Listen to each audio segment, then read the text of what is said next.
Magbabakasyon grande sa Italy si James Yap kasama ng kanyang girlfriend na si Micaela.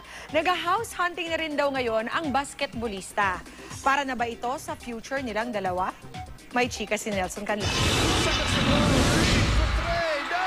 Matapos ang Grand Slam win ng kanyang koponan at hiranging MVP ng Governor's Cup ng PBA, magbabakasyon muna si James Yap sa Italy.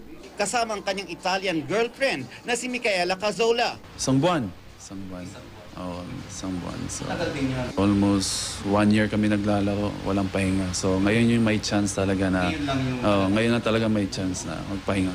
Magpapatingin na rin daw si James sa kanyang doktor sa Italy, kaugnay sa kanyang problema sa lower back. Inamin ni James na naghahanap na siya ng bagong bahay. Paghahanda na kaya ito sa kinabukasan nila ni Micaela? Tingin-tingin lang kasi ang sarap din sarap din tingin-tingin ng bahay. Oo, so of course, paghahanda nito sa future.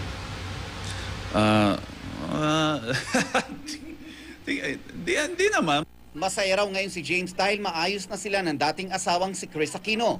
Mas madalas na rin daw niyang nakakasama ang kanyang mga anak. Nelson Canlas, updated sa Showbiz Happenings.